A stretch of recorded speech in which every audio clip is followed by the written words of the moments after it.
ಬೇಲೂರು ಪಟ್ಟಣದ Rotary club ವತಿಯಿಂದ ಮಾಜಿ ಪ್ರಧಾನಮಂತ್ರಿ ಎಚ್.ಡಿ. ದೇವೇಗೌಡ ಅವರ ಧರ್ಮಪತ್ನಿ ದಿವಂಗತ ಚೆನ್ನಮ್ಮ ದೇವೇಗೌಡ ಅವರಿಗೆ ಶ್ರದ್ಧಾಂಜಲಿ ಕಾರ್ಯಕ್ರಮವನ್ನು ಹಮ್ಮಿಕೊಳ್ಳಲಾಗಿತ್ತು. ನಡೆದ ಕಾರ್ಯಕ್ರಮದಲ್ಲಿ ಮಾತನಾಡಿದ ರೋಟರಿ ಕ್ಲಬ್ ಅಧ್ಯಕ್ಷ ಬಿಪಿ ಶಿವರಾಜು ಅವರು ಮಾಜಿ ಪ್ರಧಾನಮಂತ್ರಿ ಎಚ್.ಡಿ. ದೇವೇಗೌಡ ಅವರ ಧರ್ಮಪತ್ನಿ ದಿವಂಗತ ಚೆನ್ನಮ್ಮ ದೇವೇಗೌಡ ಅವರ ಸರಳತೆ, ಕುಟುಂಬದ ಮೇಲಿನ ಅಪಾರ ಕಾಳಜಿ, ತ್ಯಾಗ ಮತ್ತು ಮಾನವೀಯ ಮೌಲ್ಯಗಳು ಸದಾ ಸಮಾಜಕ್ಕೆ ಸ್ಫೂರ್ತಿಯಾಗಿರಲಿವೆ. ದೇವೇಗೌಡ ಅವರ ಸುದೀರ್ಘ ರಾಜಕೀಯ ಪಯಣದಲ್ಲಿ ಚೆನ್ನಮ್ಮ ಅವರು ಮೌನ ಶಕ್ತಿಯಾಗಿ ನೆರಳಿನಂತೆ ಜೊತೆಯಾಗಿ ನಿಂತು ಕುಟುಂಬದ ಎಲ್ಲಾ ಜವಾಬ್ದಾರಿಗಳನ್ನು ಸಮರ್ಥವಾಗಿ ನಿರ್ವಹಿಸಿದರು. ದೇವೇಗೌಡ ಅವರು ದೇಶದ ಅತ್ಯುನ್ನತ ಹುದ್ದೆಯನ್ನು ಅಲಂಕರಿಸುವ ಮಟ್ಟಕ್ಕೆ ಬೆಳೆಯುವುದಕ್ಕೆ ಅವರ ತ್ಯಾಗ, ಸಹಕಾರ ಮತ್ತು ಕುಟುಂಬ ನಿರ್ವಹಣೆ ಮಹತ್ವದ ಪಾತ್ರ ವಹಿಸಿತ್ತು. ಜೆಡಿಎಸ್ ಪಕ್ಷದ ಬೆಳವಣಿಗೆ ಹಾಗೂ ದೇವೇಗೌಡರ ರಾಜಕೀಯ ಬದುಕಿನ ಹಿಂದೆ ಕುಟುಂಬದ ಒಗ್ಗಟ್ಟು, ಶಿಸ್ತು ಮತ್ತು ಸಂಸ್ಕಾರದ ಬಲವಿದ್ದು, ಅದರ ಬೆನ್ನೆಲುಬಾಗಿ ಚೆನ್ನಮ್ಮ ಅವರ ಪ್ರೀತಿ, ಸಹನೆ, ಕಾಳಜಿ ಮತ್ತು ಮೌಲ್ಯಗಳ ಮೂಲಕ ಕುಟುಂಬವನ್ನು ಒಗ್ಗೂಡಿಸಿ ಆದರ್ಶ ಗೃಹಿಣಿಯಾಗಿ ಬದುಕಿದವರು ಅಂತ ಬಣ್ಣಿಸಿದ್ರು. ಇದೇ ಸಂದರ್ಭದಲ್ಲಿ ರೋಟರಿ ಕ್ಲಬ್ ಝೋನ್ 8ರ ಸಹಾಯಕ ಗವರ್ನರ್ ಡಾಕ್ಟರ್ ಎಸ್ ಗಣೇಶ್ ಮಾತನಾಡಿ, ಚೆನ್ನಮ್ಮ ದೇವೇಗೌಡ ಅವರು ಗ್ರಾಮೀಣ ಮಹಿಳೆಯರಿಗೆ ಶಕ್ತಿಯ ಸಂಕೇತ ಹಾಗೂ ಸ್ಫೂರ್ತಿಯ ಚಿಲುಮೆಯಾಗಿದ್ರು. ದೇಶದ ಪ್ರಮುಖ ರಾಜಕೀಯ ಕುಟುಂಬದ ಒಡತಿಯಾಗಿದ್ರು. ಸರಳತೆ, ಸಂಸ್ಕಾರ ಮತ್ತು ಕೌಟುಂಬಿಕ ಮೌಲ್ಯಗಳನ್ನು ಉಳಿಸಿಕೊಂಡು ಬದುಕಿದ ಅವರು ಸಮಾಜಕ್ಕೆ ಮಾದರಿಯಾಗಿದ್ದಾರೆ. ಕುಟುಂಬದ ಜವಾಬ್ದಾರಿಗಳೊಂದಿಗೆ ಸಾಮಾಜಿಕ ಮೌಲ್ಯಗಳನ್ನು ಕಾಪಾಡಿಕೊಂಡು ಬದುಕಿದ ಅವರ ಜೀವನ ಎಲ್ಲರಿಗೂ ಅನುಕರಣೀಯವಾಗಿದೆ ಎಂದರು. ನಡೆದ ಸಭೆಯಲ್ಲಿ ದಿವಂಗತ ಚೆನ್ನಮ್ಮ ದೇವೇಗೌಡ ಅವರ ಭಾವಚಿತ್ರಕ್ಕೆ ಪುಷ್ಪ ನಮನ ಸಲ್ಲಿಸಿ 2 ನಿಮಿಷಗಳ ಮೌನಾಚರಣೆ ಮೂಲಕ ಗೌರವ ನಮನ ಸಲ್ಲಿಸಲಾಯಿತು. ಸದಸ್ಯರು ಅವರ ಆದರ್ಶಮಯ ಜೀವನ, ಸರಳತೆ, ತ್ಯಾಗ ಮತ್ತು ಕುಟುಂಬದ ಮೇಲಿನ ಬದ್ಧತೆಯನ್ನು ಸ್ಮರಿಸಿದರು.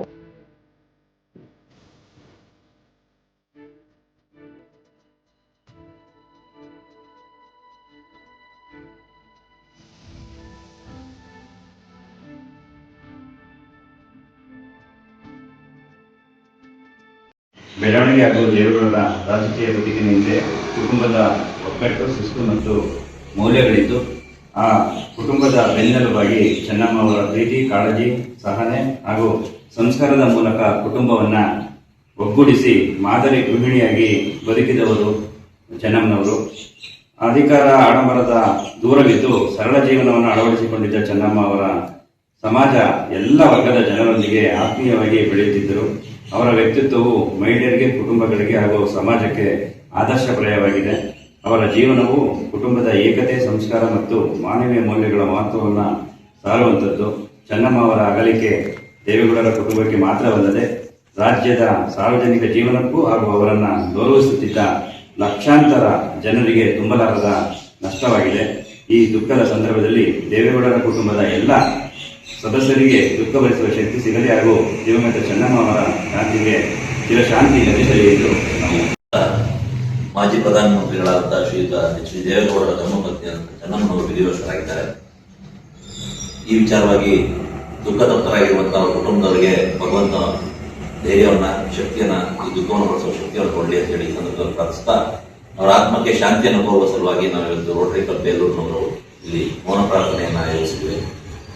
ಅವರು ಇಡೀ ಒಂದು ಗ್ರಾಮೀಣ ಭಾಗದ ಮಹಿಳೆಯರಿಗೆ ಒಂದು ಶಕ್ತಿಯ ಸಂಕೇತವಾಗಿದ್ರು, ಒಂದು ಸ್ಫೂರ್ತಿಯ ಚಿಲುಮೆಯಾಗಿದ್ರು. ಹೇಗಪ್ಪ ಅಂತ ಹೇಳಿದ್ರೆ, ನಮ್ಮ ಕರ್ನಾಟಕ ಮಟ್ಟಿಗೆ ಹೇಳೋದಾದ್ರೆ ಅತ್ಯಂತ ಬಲಶಾಲಿಯಾದಂತಹ ಒಂದು ಶಕ್ತಿಯುತವಾದ ಒಂದು ರಾಜಕೀಯ ಕುಟುಂಬ. ಆ ಕುಟುಂಬದ ಒಬ್ಬ ಒಡತಿಯಾಗಿ ಇಡೀ ಕುಟುಂಬವನ್ನು ಹೇಗೆ ನಿಭಾಯಿಸಬೇಕು, ಅದರ ಜೊತೆಗೆ ರಾಜಕೀಯವಾಗಿ, ಜೊತೆಗೆ ಸಾಮಾಜಿಕವಾಗಿ ಏನ್ ಸಂದೇಶವನ್ನ, ಹೇಗೆ ನಡವಳಿಕೆಯನ್ನ ಇಟ್ಕೋಬೇಕು ಅನ್ನೋದನ್ನ ನೋಡಿ ಆದರ್ಶದ ಚಿಲುಮೆಯಾಗಿದ್ರು. ಇವತ್ತು ಅವರು ನಿಧನರಾಗಿರೋದು ಎಲ್ಲರಿಗೂ ಕೂಡ ದುಃಖದ ವಿಷಯ. ಈ ಸಂದರ್ಭದಲ್ಲಿ ಮತ್ತೊಮ್ಮೆ ಅವರ ಆತ್ಮಕ್ಕೆ ಶಾಂತಿಯನ್ನ